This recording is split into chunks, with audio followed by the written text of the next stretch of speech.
took the somebody's. Welcome to Cartoons, a celebration of the music and artists we love to listen to in the car. Proudly supported by Cam Clark Ford. Visit them today at camclarkford.com. Welcome to the final and special edition of Cartoons, where we revisit the most memorable moments from our journey through Alberta's rich musical landscape and recall some of our favorite songs to sing along to in the car. I'm Paul Brandt, a proud Albertan myself, and today we're highlighting the extraordinary careers of 5 of my fellow Albertan artists who have made an indelible mark on the music world.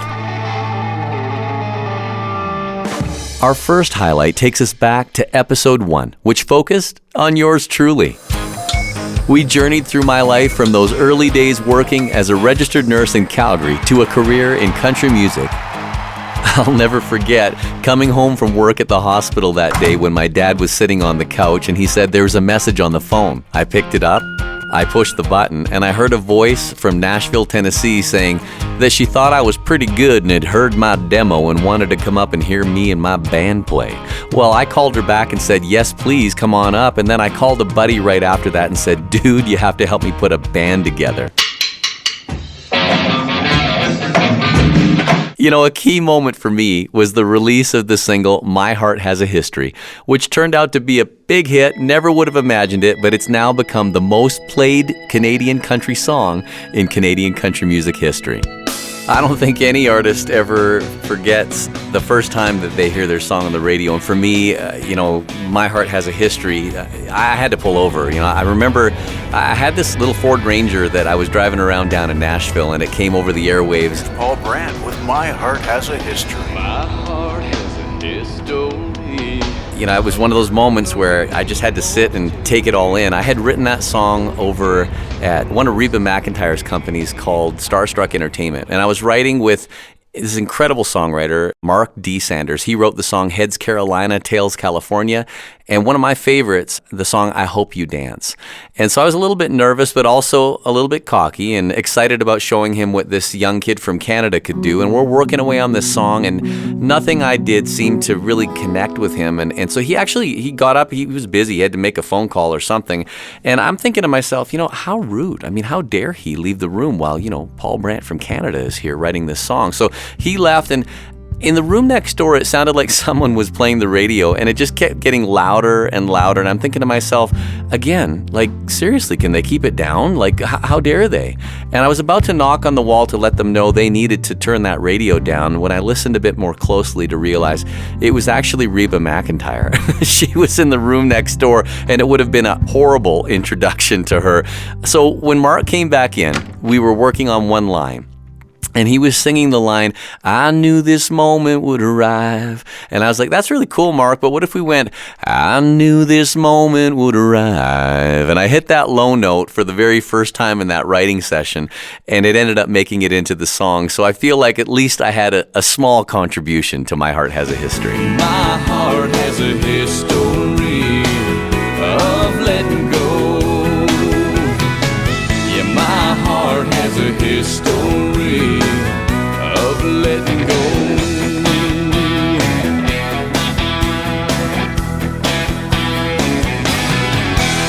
In episode 2, we celebrated my friend and fellow performer Terri Clark, a country music icon from Medicine Hat.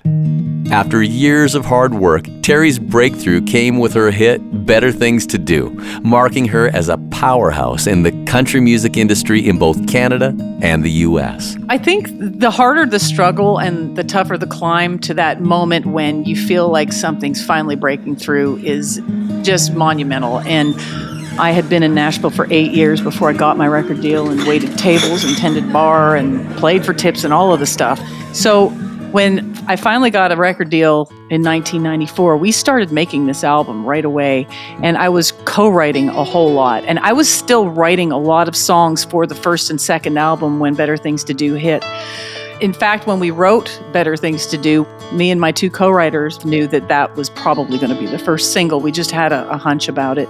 And I was in Abiquiu, New Mexico, shooting the video for the song, and a DJ we had lunch with, because, you know, that's what you do. You have to schmooze the radio guys. Yep. Said he was going to play the song at a certain time that night. So he played it, and I listened to it on a little clock radio in my hotel room, and I heard myself on the radio for the first time in New Mexico that night. Don't tell me the reason that you call it. He was the first DJ that ever played that song, and I will just never forget it. It was a crazy time. Everything is a bit of a blur, because when it happened, it seemed like it was just like pushing a boulder uphill. And then when I got that boulder up that hill, the other side was just pandemonium. It started to roll really fast. I don't need to waste my time crying over you. I got better things to do.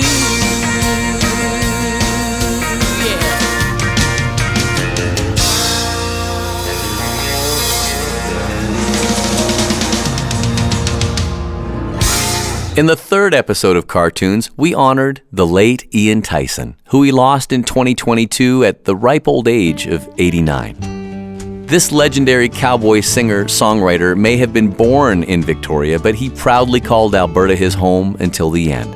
His name was synonymous with the enduring classic song 4 Strong Winds, recorded with Sylvia, his wife and duo partner at the time. Folk songwriting explosion started in the early 60s down in Greenwich Village. 4 strong winds that blow lonely, 7 seas that run high, all those things that don't change, come what may. 4 Strong Winds has been hailed as one of the greatest Canadian songs. Ian shares inspiration behind this timeless classic. Dylan was there, of course, on McDougal Street with us, and we were all there. There was Tom Paxton and Peter, Paul, and Mary, and we all played at this place called Gertie's Folk City, which is over near NYU. And one rainy afternoon, he came in and sang me a song, and I say that it's Blown in the Wind. I started to get it a little bit because I thought the imagery was really good, and I thought, I bet I could do that. Because of ignorance of naivete, you know. So I phoned up Albert Grossman, our manager, and I said, can I use your apartment this afternoon to try and write a song? And he said, sure. And he had a little apartment over on the east side, and I went over there, and I wrote 4 Strong Winds in about half an hour. That's how it happened. All you can say about the first song is there's such a headwaters of experiences of your life, you know, that's been untapped, you know. So your chances are, you know, with that untried, untested, all that stuff, whether you're, you know, 25 or 35, whatever, your chances are pretty good at writing something decent. But our good times are all gone, and I'm bound for moving on. I'll look for you if I'm ever back this way.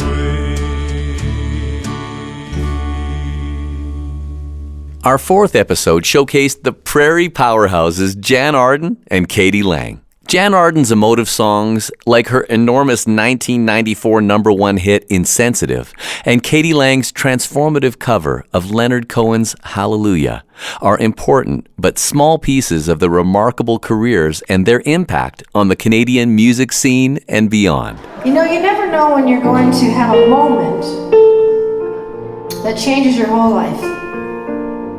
You wake up on an ordinary day and all of a sudden something happens and the entire direction and course of your life changes.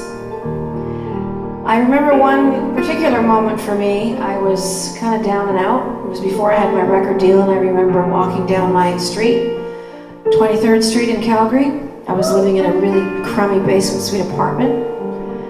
And I went out and I was gonna go buy something to eat, or I don't even know what I was doing, but about halfway down the block, I heard this piano music coming out of this little apartment. And I stood there for the longest time, just kind of straining to hear what it was. And there was a young woman down in her little cubbyhole, and she was playing Insensitive.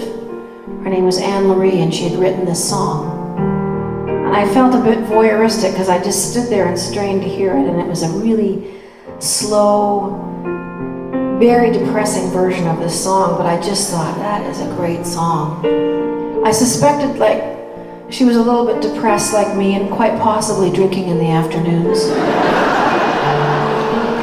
I thought she could, more than likely be a kindred spirit. Anyway, some time went by and I ran into her at a little place called Marty's a while after that. And I said, Anne, I've been close to you. I heard your song. I said, what are you doing with your songs? And she said, nothing. I got a record deal shortly after that, and on my first album, Time for Mercy, I wanted desperately to put Insensitive on it, but my record company said that I had too many ballads.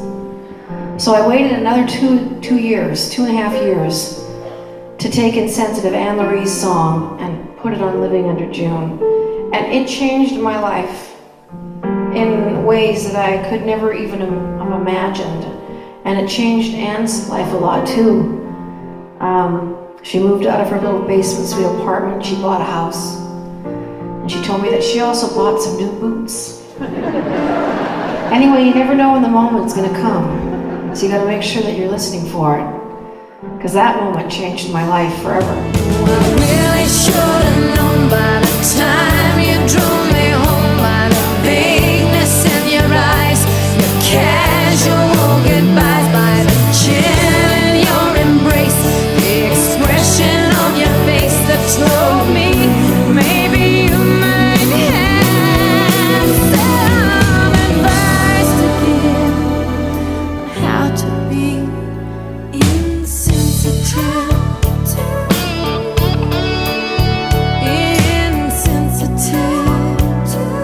Frequently asked question, do you ever get sick of singing insensitive?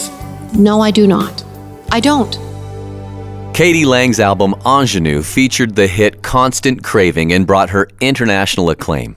Her rendition of Leonard Cohen's Hallelujah, which she performed at the opening ceremonies of the 2010 Olympics, won her a Grammy and showcased her extraordinary vocal talent. Katie shares about the experience of performing her interpretation of this song and how it felt to receive such widespread recognition for it. This was very special to sing the Leonard Cohen song, who's Canadian. And, I tried not to think about the 3 billion people watching on TV. Hallelujah, hallelujah, hallelujah, hallelujah.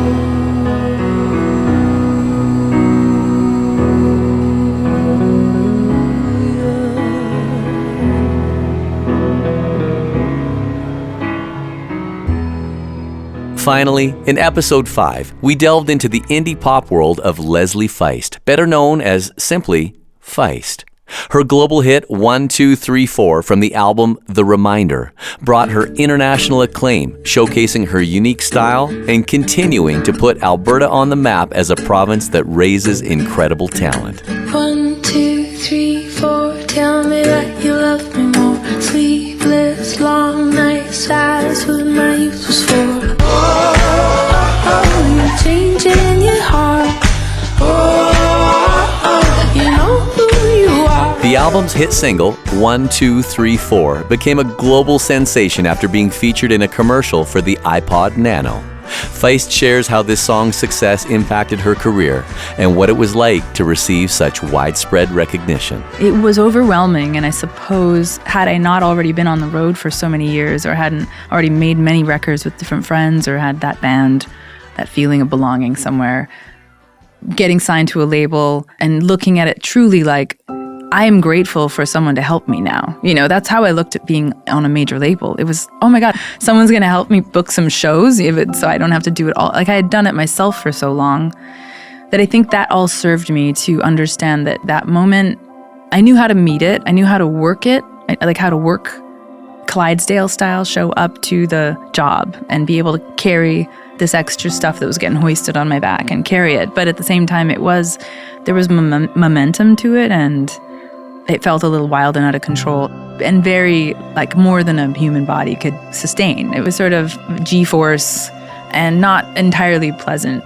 And eventually it felt good to say, like, okay, by no metric will anyone say I didn't show up to this moment and do my best and do my darndest, but I just need to take a breather now. Feist experienced countless career highlights because of the success of 1, 2, 3, 4, including being featured on the cover of New York Times Art section, selling 1 million copies of the album worldwide, winning Single of the Year at the Junos, and being featured on Sesame Street singing a variation of the tune to help kids to count. 1, 2, 3, 4, monsters walking across the floor. I love counting to the number 4. Oh, you're counting with me to 1 less than 5 and 1 more than 3. Whoa, we're counting to 4. Whoa, let's count some more.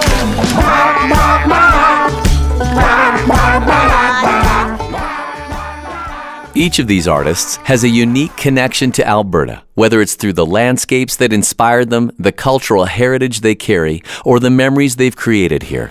Their stories are not just about music, they're about perseverance, innovation, and the indomitable spirit of Alberta. Alberta is ripe. My relationship with Alberta is ripe. From a spiritual and aesthetic point of view, Alberta's minimalism, the prairies, the openness, the vastness, the emptiness, that all plays into my artistic approach in general. It's been a fun experience to revisit the stories of these artists with you. Their music has become a part of our lives and reignites my passion for the beauty, diversity, and opportunity available in my home province of Alberta. As we continue to celebrate these artists, we also celebrate the richness of Alberta's music scene. From country to indie pop, from folk to modern ballads, this province's musical talent is as varied as its landscapes. Thank you for joining us for the podcast series, Cartoons. These stories remind us of the power of music to connect us, tell our stories, and to enrich our cultural tapestry.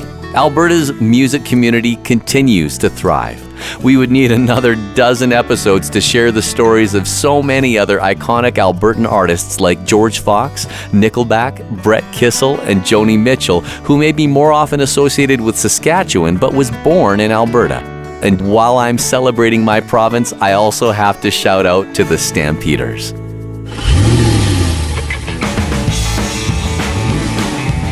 This is Paul Brandt signing off. Keep your ears open for the next generation of Alberta's music talent, and keep your hearts open to the stories they'll tell.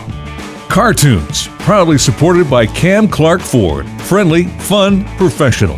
They're all about providing the best deal, outstanding service, and year-round peace of mind. Visit them at camclarkford.com.